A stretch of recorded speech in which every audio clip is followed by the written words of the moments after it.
Good evening to all of you. कैसे हैं बच्चे? आई होप आप लोग बहुत अच्छे होंगे और आप लोगों की पढ़ाई बहुत अच्छे चल रहा होगा बेटा। और लास्ट क्लास में हम लोगों ने जहाँ तक करा था, डिमांड का मैंने फर्स्ट लेक्चर ऑलरेडी डाला हुआ है और सेकंड लेक्चर हम लोग आज स्टार्ट करेंगे बेटा। चलिए आगे की कहानी हम लोग आगे बढ़ाते हैं। चलिए बेटा, तो हम लोगों ने अभी तक क्या करा है, एक बार मोर और लेस एक बार थोड़ा सा क्विकली रिवीजन रिवीजन कर लेते हैं बेटा, फिर हम लोग आगे बढ़ेंगे।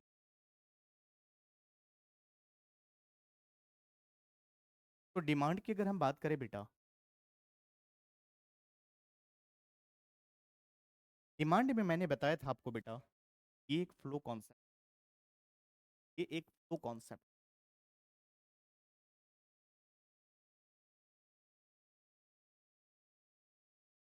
डिमांड एक फ्लो कॉन्सेप्ट है। फिर मैंने आपको बताया था बेटा, मीनिंग ऑफ, बेटा क्विकली आज हम लोग थोड़ा बहुत करते चलते हैं, फिर हम आगे बढ़ेंगे बेटा। चलिए बताइए, एक डिमांड होने के लिए क्या होना पड़ेगा, एक डिमांड कब इफेक्टिव कहलाएगा। तो चलिए, हमारी डिमांड इफेक्टिव होने के लिए क्या क्या एलिमेंट्स है, हम लोग आगे डिस्कस कर रहे हैं।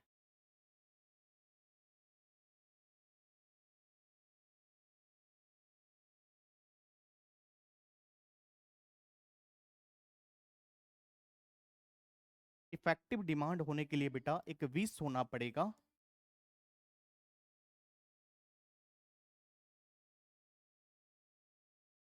एक विश के साथ बेटा जुड़ जाता है विलिंगनेस टू पे,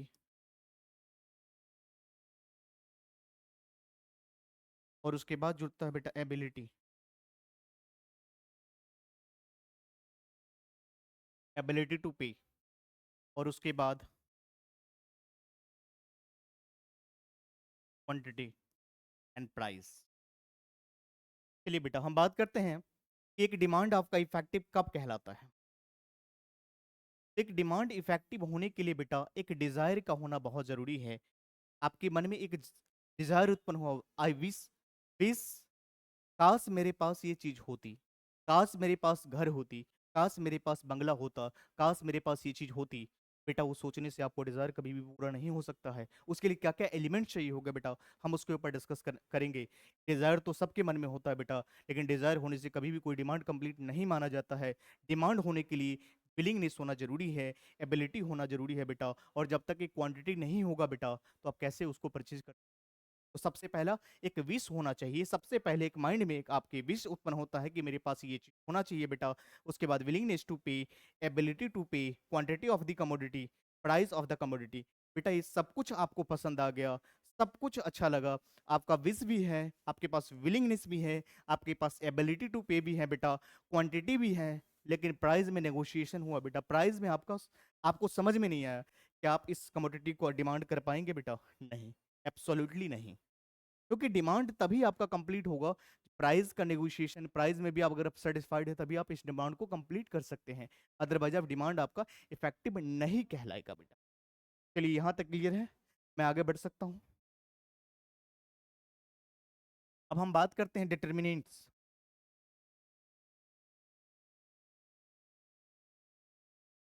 डिटर्मिनेंट्स ऑफ डिमांड। बेटा जितना क्यूमुलेटिव टाइम्स रिवीजन करोगे, मल्टीपल टाइम्स रिवीजन करोगे, क्विक रिवीजन करोगे, मल्टीपल रिवीजन करोगे बेटा, उतना ही ज्यादा आपकी कॉन्फिडेंस बूस्ट होगी और उतना ही ज्यादा माइंड में आपके ट्रिपल आर चलता है बेटा, रिमेंबर, रिवाइज एंड रिट्रीव। अगर ये तीन चीज आपके माइंड में है तो आप काम कर पाएंगे बेटा। पढ़ा हुआ चीजों को रिवाइज करना होता है, रिट्रीव करना होता है, रिवीजन करनी होती है, बहुत सारी चीजें होती है। तो डिटर्मिनेंट्स ऑफ डिमांड की बात करें बेटा, तो दो तरह का डिमांड होता है, हमने बताया था आपको। एक होता है इंडिविजुअल डिमांड,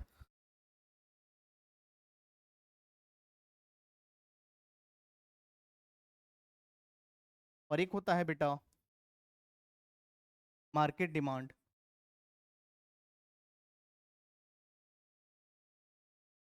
मार्केट डिमांड, तो एक इंडिविजुअल डिमांड होता है बेटा। इंडिविजुअल डिमांड के अंदर क्या क्या चीजें आती हैं? Price of the commodity, price,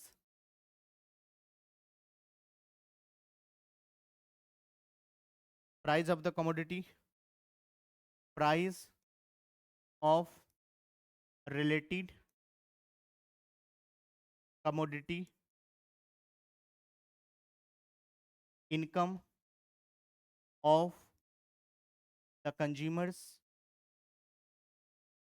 price of the commodity, price of related commodity. बेटा अगर हम जब बात करते हैं प्राइस ऑफ रिलेटेड कमोडिटी की, तो यहाँ पर दो चीज अराइज होता है बेटा। एक होता है सब्स्टिट्यूट गुड्स,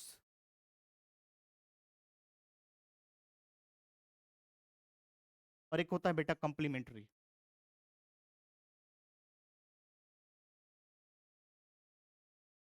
सब्स्टिट्यूट गुड्स और कम्प्लीमेंट्री गुड्स बेटा, ये होती है बेटा। चलिए हम आगे और पॉइंट्स में डिस्कस करते हैं। हम डिफरेंस कर रहे हैं। सबसे पहला हमने क्या लिया बेटा? सबसे पहला हम यहाँ पर लेते हैं individual demand.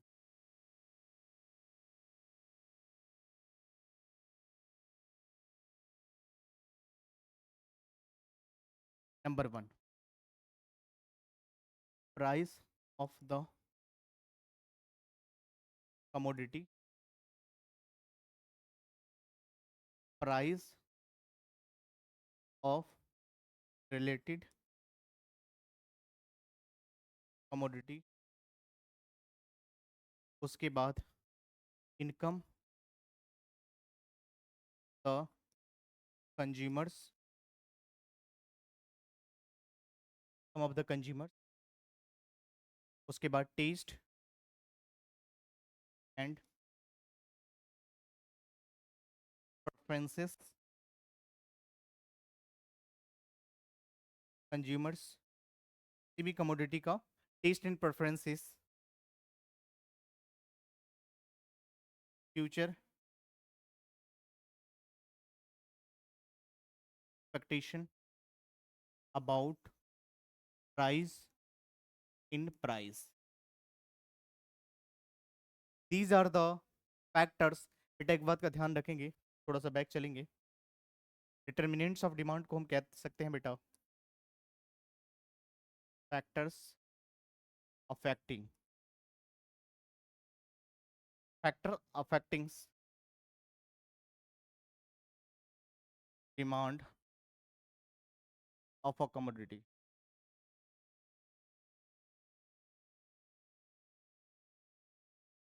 Is it clear बेटा? चलिए आगे बढ़ते हैं। बिल्कुल आप लोग सीक्वेंस में लिखेंगे बेटा, कभी कोई दिक्कत नहीं आएगा। चलिए इंडिविजुअल डिमांड की हम बात कर रहे हैं। इंडिविजुअल डिमांड, तो हमने कहा कि इंडिविजुअल डिमांड में क्या होगा? सबसे पहला प्राइस, किसी भी कमोडिटी का प्राइस जो है, किसी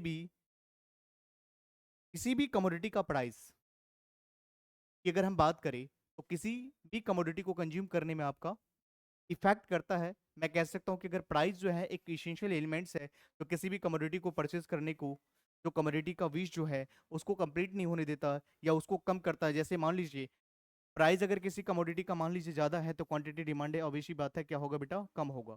और इसी कमोडिटी का प्राइस अगर गिर गया है, तो प्राइस क्वांटिटी डिमांडेड बढ़ जाता है बेटा। इसको हम लॉ ऑफ डिमांड भी कहते हैं। तो प्राइस ऑफ द कमोडिटी, किसी भी कमोडिटी का प्राइस जो है डिमांड को प्रभावित करता है बेटा। अगर कमोडिटी का प्राइस अगर ज्यादा होगा, तो ऑब्वियसली बात है डिमांड कम करेंगे। और उसके बाद प्राइस ऑफ रिलेटेड कमोडिटी की बात करें बेटा, तो एक होता है सब्स्टिट्यूट गुड्स, गुड्स, और एक होता है बेटा complementary goods.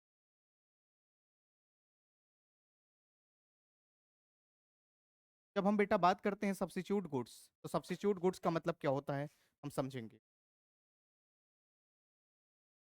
Substitute goods are those types of goods which provide, substitute goods are those types of goods, substitute goods are those types of goods which provide similar level of satisfaction or same level of satisfaction is called as substitute goods in economics. Say for example, tea and coffee. It is a substitute goods. T के जगह पे आप coffee का use कर सकते हैं। Coke and Pepsi, इसके जगह पर आप कोक के जगह पर आप पेप्सी का इस्तेमाल कर सकते हैं बेटा। These are the substitute. एक के जगह पर दूसरे गुड्स को आप यूज कर सकते हैं। यही एक, ये एक इस टाइप के गुड्स होते हैं बेटा, जो सिमिलर लेवल का सेटिस्फेक्शन देता है, एक जैसा आपको सेटिस्फेक्शन। चाय का प्राइस बढ़ गया, कॉफी का यूज कर लो बेटा।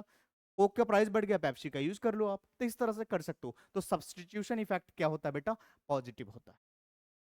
तो सब्सटीट्यूशन इफेक्ट पॉजिटिव। अगर मान लीजिए एक कमोडिटी लाइक कोक का प्राइस बढ़ा, कोक का प्राइस बढ़ा, कोक का प्राइस जब बढ़ेगा, तो रिलेटिवली हमें पेप्सी का प्राइस क्या होगा बेटा? सस्ता नजर आएगा। तो हम इसकी कंजम्पशन को बढ़ा लेते। तो जब प्राइस बढ़ा, तो हम कंजम्पशन बढ़ा भी तो रहे हैं। तो बेटा इसको हम कहते हैं सब्स्टिट्यूट गुड्स। इसका रिलेशन कैसा होता है, इसका डायरेक्शन क्या होता है, ये कैसे गुड्स होते हैं बेटा, तो इसके रिलेशन क्या होता है, ये पॉजिटिव गुड्स होते हैं बेटा। और कंप्लीमेंट्री गुड्स की अगर हम बात करें तो एक ऐसे गुड्स, जैसे हम एग्जांपल के थ्रू पहले मैं समझाता हूँ बेटा, bread and butter, inverter and battery, car and petrol, these are the examples of complementary goods बेटा। तो ये ऐसे गुड्स होता है बेटा, एक के बिना नहीं चल सकता बेटा। तो इसका अगर हम इम्पैक्ट की बात करें तो ये नेगेटिव होता है बेटा। तो यहाँ पर का आप मान लीजिए कार एंड पेट्रोल, मान लीजिए कार तो है लेकिन पेट्रोल ही नहीं है, तो फिर इसके किस काम का होगा। बैटरी तो है, इन्वर्टर नहीं है, इन्वर्टर है तो बैटरी नहीं है, पेन है तो इंक नहीं है। तो ये सारे क्या है, कंप्लीमेंट्री गुड्स है बेटा। उसके बाद हम बात करेंगे किसी कंज्यूमर की इनकम अगर बढ़ गई, मान लीजिए पहले कंज्यूमर कमाता था कम पैसे, अब ज्यादा पैसा कमाने लगा, तो पहले वो क्या पीते थे बेटा, टोन्ड मिल्क, काउ मिल्क। अब उन्होंने पैसा कमाया, उनका इनकम बढ़ा, और जैसे जैसे आपकी इनकम बढ़ती है बेटा, वैसे वैसे आपकी लाइफ की स्टैंडर्ड चेंज होती है, आपका लाइफ स्टाइल में बदलाव आती है। और वो कंज्यूमर क्या कर रहा था बेटा, पहले टोन्ड मिल्क का यूज कर रहा था, अब वो कहाँ पे शिफ्ट हो गए, टोन्ड मिल्क से आप कहाँ पे चले गए बेटा, फुल क्रीम पे चले गए बेटा। These are the examples of in. अगर किसी कंज्यूमर का इनकम बढ़ेगा तो ऑब्वियसली बात है वो डिमांड को बढ़ा देगा या अपनी स्टैंडर्ड को चेंज कर देगा बेटा। क्लियर है पॉइंट्स बेटा। तो ये चीज है टेस्ट एंड प्रेफरेंसेस। बेटा मैं आपको एग्जांपल देता हूँ, लॉकडाउन की टाइम की बात बता रहा हूँ।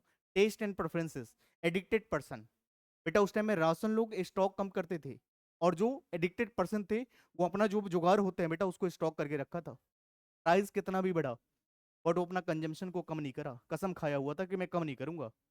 ऐसे लोग होते हैं बेटा, तो एडिक्टेड पर्सन को लेना ही पड़ेगा, there is no other option, वो लेंगे ही लेंगे, चाहे प्राइस बढ़े चाहे कम हो। लोगों ने बीड़ी सिगरेट वगैरह एकदम धमाका तरीके से उसको स्टॉक करके रखा, राशन नहीं बीता कोई नहीं, कोई दिक्कत नहीं, बट उसकी स्टॉक रखा बेटा। तो यहाँ पर अगर टेस्ट एंड प्रेफरेंसेस अगर कंज्यूमर का अगर ज्यादा स्ट्रांग है बेटा, तो चाह करके भी अपने आप को रोक नहीं सकता, वो परचेज करेगा ही करेगा। तो ये भी कंज्यूमर कमोडिटी को, डिमांड को इफेक्ट करता है। और future expectation about rise in the price, भविष्य में किसी बिजनेस, आप एक बिजनेसमैन है बेटा, और आप एक बिजनेसमैन हैं, आपको पता चला कि इस चीज का प्राइस, इस कमोडिटी का प्राइस कल से बढ़ने वाला है मार्केट में, क्या बेटा उस जैसे ही आपके पास ये मैसेज आएगा, इमिडिएटली आप क्या करोगे, गुड्स को स्टॉक कर दोगे, और मार्केट में क्या दिखा दोगे, स्कैर्सिटी, कहोगे लिमिटेशन है नहीं, हमारे पास है नहीं, खत्म हो गया। और जब प्राइस हाई होगा बेटा, तो आप उसको स्टॉक वाला सामान को क्या करोगे, सोल्ड आउट करोगे, और हायर प्राइस पे बेचोगे, ज्यादा प्रॉफिट मार्जिन कमाओगे बेटा। क्यों, क्योंकि आपको पता है मैं क्या बोलूंगा, या आप क्या बताओगे उनको, कस्टमर को, कि देखो ये गुड्स तो कल ही हमने मंगवाया है, पहले था भी नहीं हमारे पास स्टॉक में। तो इससे क्या होता है, अगर फ्यूचर में किसी कमोडिटी का प्राइस बढ़ने वाला है, तो क्या होता है बेटा, करंट कंजम्पशन कोई भी कमोडिटी बढ़ा लेता है। क्या इतनी बात आप लोगों को समझ आई बेटा। तो ये सारे क्या था, इंडिविजुअल डिमांड का फीचर्स था। तो थोड़ा सा हम लोग मार्केट डिमांड के बारे में ही बात कर लेते हैं बेटा। मार्केट डिमांड, मार्केट डिमांड की अगर हम बात करें बेटा, तो मार्केट डिमांड में जो है साइज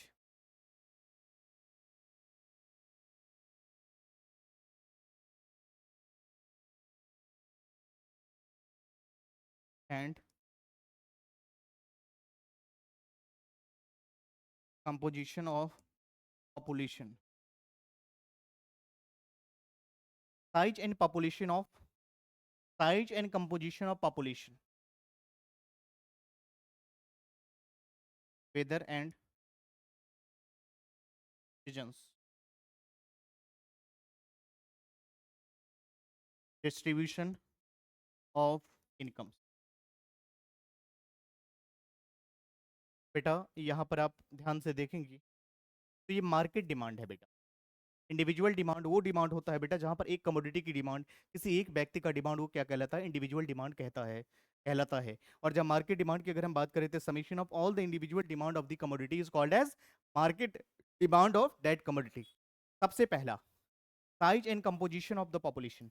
आपके कमोडिटी में रहने वाला लोग कैसा है बेटा, यंगस्टर है, उसकी डिमांड जींस का होगा, उनका फैशनेबल आइटम्स का, गुड्स का डिमांड होगा बेटा। अगर आपके कमोडिटी में रहने वाले लोग कैसे ओल्ड पर्सन है, उनकी डिमांड ही अलग तरीके का होगा बेटा। तो किसी भी कमोडिटी का साइज, पॉपुलेशन का साइज, डिस्ट्रीब्यूशन ऑफ इनकम, ये इम्पैक्ट करता है बेटा मार्केट डिमांड को, ये भी प्रभावित करता है। वेदर एंड सीजन बेटा, इस टाइम कैसा मौसम चल रहा है बेटा, बारिश का मौसम, इस टाइम आपको पता है रेनकोट का डिमांड ज्यादा होगा, इसका प्राइस हाई होगा। तो सीजन और वेदर भी किस डिमांड ऑफ द कमोडिटी को इम्पैक्ट करता है बेटा।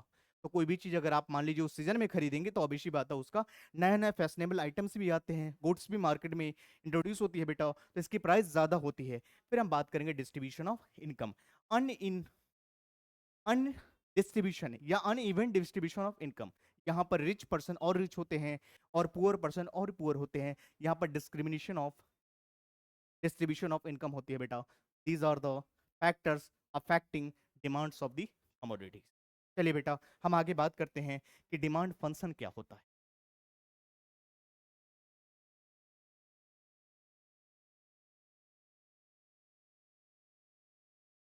बेटा देखिएगा, डिमांड फंक्शन आप लोग जब आगे मैं आपको लेक्चर में पढ़ाऊंगा तो बताऊंगा प्रोडक्शन फंक्शन क्या होता है। प्रोडक्शन के चार साधन होते हैं बेटा, फैक्टर्स चार होते हैं, लैंड, लेबर, कैपिटल, एंटरप्रेन्योर।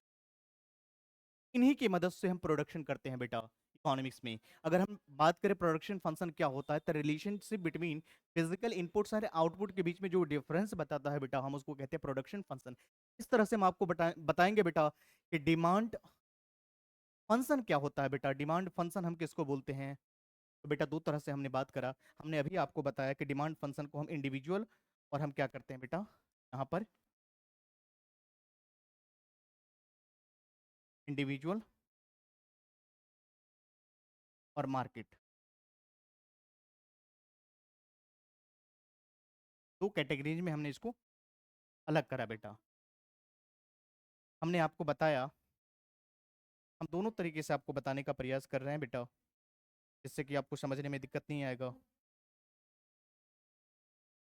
देखिए बेटा, क्वांटिटी ऑफ एक्स किस चीज के ऊपर डिपेंड है, factors, price, price of the commodity, price of related goods, उसके बाद इनकम ऑफ द, इनकम को बेटा वाई से डिनोट करते हैं इकोनॉमिक्स में, टेस्ट एंड प्रेफरेंसेस हो गया बेटा, और उसके बाद future expectation, price.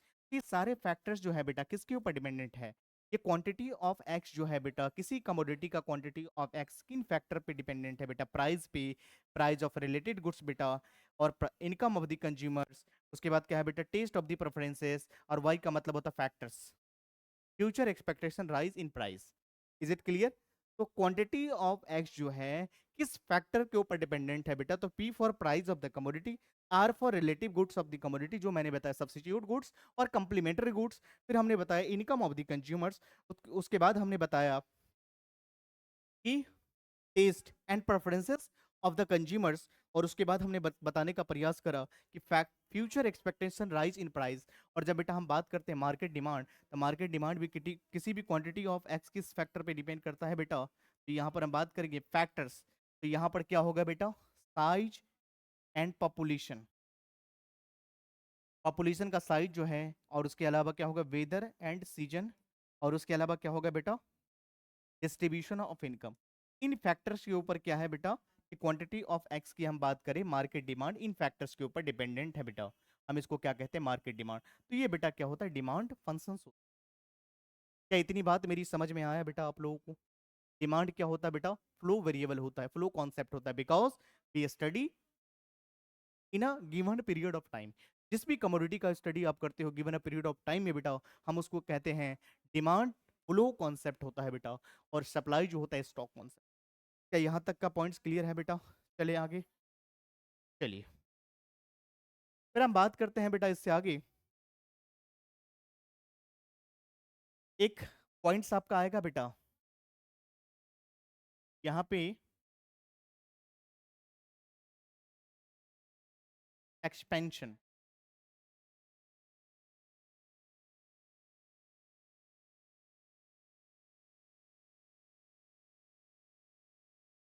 Expansion,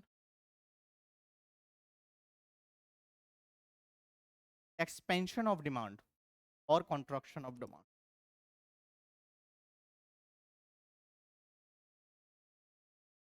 demand,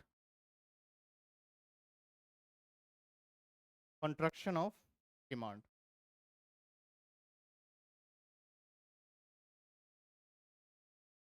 बेटा एक्सपेंशन ऑफ डिमांड, बड़ा ध्यान से देखिएगा। मैं आज भी ऑफलाइन क्लास में बच्चों को दिक्कत हो रही थी, मैंने आज रिवीजन कराया बेटा। एक्सपेंशन ऑफ डिमांड, एक्सपेंशन बेटा, एक्सपेंशन का मतलब होता है बेटा ग्रोथ, आगे की ओर बढ़ना बेटा।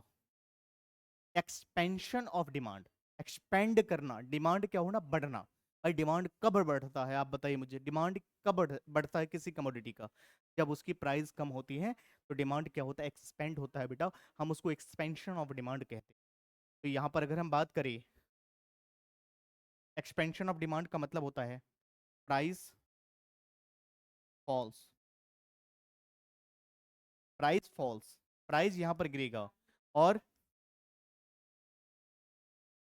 Quantity demanded of demand increased. बेटा यहाँ पर हम बात करें एक्सपेंशन ऑफ डिमांड का मतलब हमने क्या समझा, यहाँ पर डिमांड कब बढ़ेगा, डिमांड की एक्सपेंशन की बात करी जा रही है, प्राइस की एक्सपेंशन की नहीं बात करी जा रही है। Expansion of demand, expansion of demand का सिंपली मतलब होता है बेटा कि प्राइस जब किसी कमोडिटी का कम होता है तो डिमांड आपका एक्सपेंड कर जाता है, हम उसको कहते हैं एक्सपेंशन ऑफ डिमांड।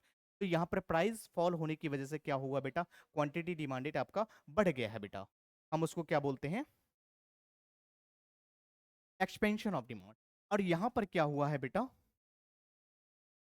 प्राइस, यहाँ पर प्राइस फॉल कर रहा है तो क्वांटिटी डिमांडेड बढ़ा है, यहाँ पर प्राइस क्या हुआ बेटा, इंक्रीज्ड। अब क्या हुआ बेटा,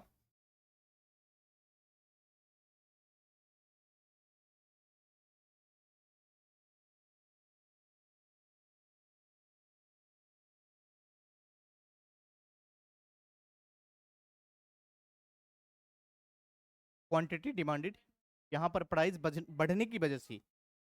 एक्सपेंशन ऑफ डिमांड का मतलब होता है प्राइस जब बेटा कम हो जाता है, प्राइस जब कम होता है क्वांटिटी डिमांडेड आपकी बढ़ जाती है बेटा, हम उसको कहते हैं एक्सपेंशन ऑफ डिमांड।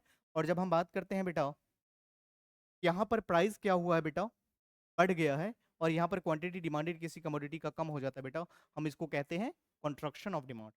बिल्कुल इन बातों का ध्यान रखना है। क्लियर है पॉइंट्स? चलिए बेटा अब हम बात करते हैं चेंज इन क्वांटिटी डिमांडेड और चेंज इन डिमांड में क्या difference.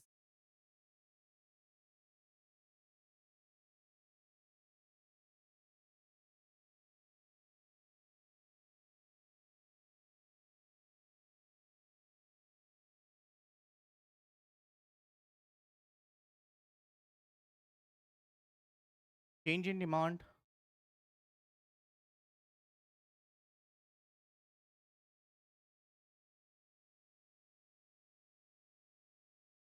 Change in quantity demand, एक है चेंज इन डिमांड और एक है चेंज इन क्वांटिटी डिमांडेड। देखेंगे बेटा, बेटा चेंज इन डिमांड का मतलब क्या होता है, demand of a commodity changes due to, due to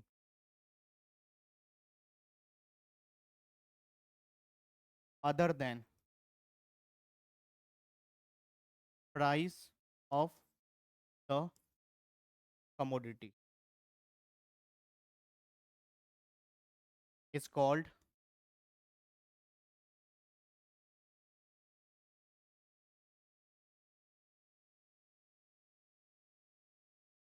हम इसको कहते हैं change in demand.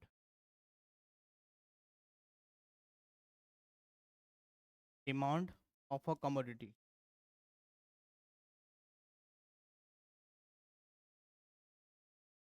Changes due to price of the commodity is called change in,